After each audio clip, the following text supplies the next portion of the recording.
जिन लोगों ने एसडीओ पीरा में अप्लाई किया हुआ है उनके लाज का जो पेपर है उसको हम स्टार्ट करते हैं। जिन लोगों का लॉ के रिलेटेड बैकग्राउंड है, जिन्होंने लॉ किया हुआ है, उनके लिए तो आसानी है, उनको हो नो है, उनको समझ है ठीक ठाक। लेकिन जिन लोगों का लॉ का बैकग्राउंड नहीं है, जिन्होंने बैचलर किया है अदर्स डिग्री में, अदर प्रोग्राम्स में, तो ज़्यादा उनके लिए है ये। तो अगर आप रजिस्टर साथ रख लें, साथ साथ नोट करते जाएं, तो आपके अच्छे नोट्स बन जाएंगे, तैयारी अच्छी हो जाएगी। तो अगर हम सिलेबस देखें उसका, तो उसमें सीआरपीसी हम स्टार्ट करते हैं। Code of criminal procedure, code of criminal procedure का जो सिलेबस दिया है एसडीओ पोस्ट के लिए, कोड ऑफ क्रिमिनल प्रोसीजर में पहला टॉपिक दिया हुआ है अरेस्ट का।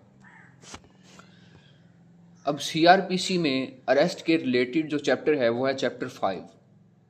चैप्टर 5 स्टार्ट होता है सेक्शन 46 से।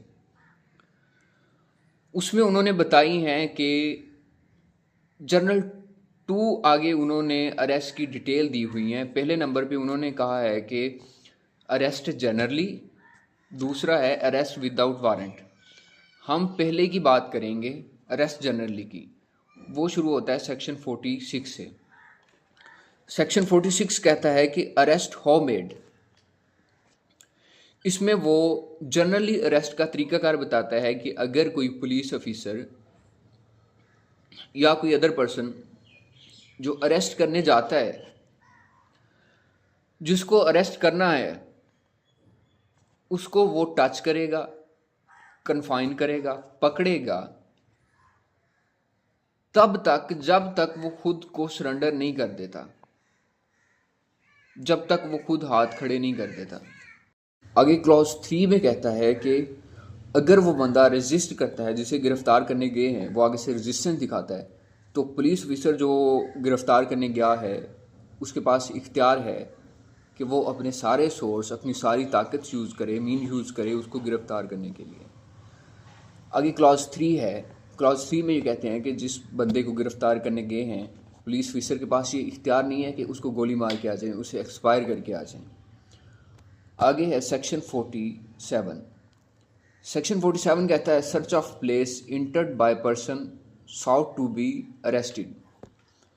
इसमें ये कहते हैं कि एक बंदा है जिसको गिरफ्तार करना है, वो अपना घर छोड़ के किसी दूसरे के घर में पनाह लेता है या किसी सेकंड प्लेस पे चला जाता है। तो उस प्लेस का जो ऑनर है, उस जगह का जो ऑनर है, या जो वहाँ के लोग हैं, उनको चाहिए कि पुलिस को उस जगह में इंटर होने दें। उनकी ये रिस्पॉन्सिबिलिटी है कि पुलिस की मदद करें उस जगह में इंटर होने के लिए, उस बंदे को गिरफ्तार करने के लिए। उसके बाद सेक्शन है 48, procedure where ingress not obtainable. इसमें ये कहता है कि अगर वहाँ के लोग पुलिस की मदद नहीं करते उस जगह में इंटर होने के लिए, देन पुलिस क्या करेगी। देन पुलिस के पास ये पूरा इख्तियार है कि वो उस जगह में इंटर होने के लिए वहाँ दरवाजे तोड़ें, विंडो तोड़ें, वट एवर दे वांट, जो भी करें वहाँ पे वो दाखिल हो जाएं। लेकिन साथ ही इसकी प्रोविज़ो दी हुई है कि अगर वहाँ पे औरतें रहती हैं, औरतों का अपार्टमेंट है, औरतें रहती हैं, तो पुलिस ऑफिसर पहले औरतों को नोटिस करेगा, उनको वहाँ से विदड्रॉ करने के लिए फैसिलिटेट करेगा, देन उसके बाद इंटर हो के देन गिरफ्तार करेगा उस बंदे को। आगे है section 49, power to break open doors and windows for purpose of liberation. इसमें ये कहता है कि एक जगह पे पुलिस दाखिल हुई है उस बंदे को गिरफ्तार करने के लिए, लेकिन उन्होंने आगे से क्या किया है, पुलिस इंटर हुई है, वो बाहर से लॉक करके भाग गए हैं, पुलिस को ही लॉक कर दिया है। तो पुलिस के पास ये भी राइट है कि उस जगह के विंडो, दरवाजे, हर जगह जो चीज़ चाहे तोड़ के बाहर आ सकें। आगे सेक्शन है 50, नो अननेसेसरी रिस्ट्रेंट। इसमें कहता है कि एक बंदे को कैद कर लिए, हथकड़ी पहना दी है, वो भाग नहीं सकता। अब ये ज़रूरी नहीं है कि उसकी टांगें बांधें, बाजू बांधें, उसको बांध दें मुकम्मल, नो। बस ये इनफ है कि उसको इतना कर लें कि वो भाग ना सके आपकी पहुंच से। नेक्स्ट है section 51, search of arrested person. एक बंदे को अरेस्ट किया है, अब उसकी सर्च करनी है। अरेस्ट उसको बेशक वारंट के साथ किया है या विदाउट वारंट किया है, उसकी सर्च करनी है, उसकी जगह की सर्च करनी है। वहाँ से या उससे जो भी चीज़ें मिलें, जो भी आर्टिकल मिलें, पुलिस ने उनको सेफ कस्टडी में रखना है। और पुलिस उन चीज़ों को, जो अरेस्ट बंदा किया है, उसकी जो चीज़ें हैं, पुलिस उन चीज़ों को वापस करने की मजाज है।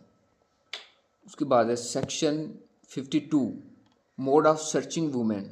अगर किसी औरत की तलाशी लेनी है तो ये ज़रूरी है कि औरत ही औरत की तलाशी लेगी, मेल पुलिस ऑफिसर को अलाउ नहीं है। उसके बाद है section 53, power to seize offensive weapons. अगर सर्चिंग के दौरान ऑफेंसिव वीपन मिले हैं तो पुलिस उनको अपनी सेफ कस्टडी में लेगी। जब भी कोर्ट के सामने या जहां भी पेश करने की ज़रूरत हुई तो कोर्ट उनको सेफली पेश करेगी। उसके बाद है सेक्शन 53A, ये अमेंडमेंट है, इसमें 53 में ऐड किया गया है इसको। इसमें कहते हैं कि examination of person accused of rape etcetera by medical practitioner.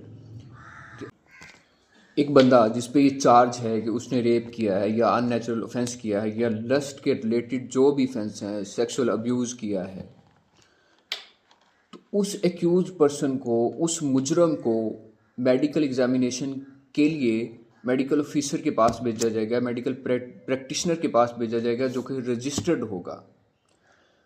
अब वो मेडिकल ऑफिसर जिसके पास उसे भेजा जाएगा, वो बगैर टाइम वेस्ट किए उसका एग्जामिनेशन करेगा, उसकी एक रिपोर्ट तैयार करेगा बाकायदा।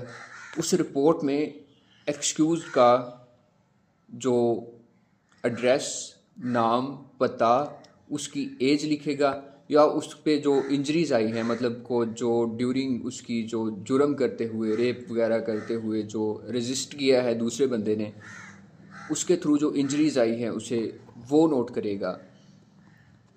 और जो DNA टेस्ट के लिए जो भी मटेरियल उससे लिया जाएगा वो मेंशन करेगा। वो सारी रिपोर्ट बना के मेडिकल प्रैक्टिशनर दे देगा इन्वेस्टिगेशन ऑफिसर को। Investigation officer through public prosecutor के ज़रिए चालान बनाएगा। जब वो चालान भेज देगा मजिस्ट्रेट को, एक रिपोर्ट की सूरत में चालान जो सेक्शन 173 है CRPC का, उसके थ्रू मजिस्ट्रेट को अपनी रिपोर्ट सेंड कर देगा। ये था पार्ट 1 अरेस्ट का। पार्ट 2 नेक्स्ट लेक्चर में।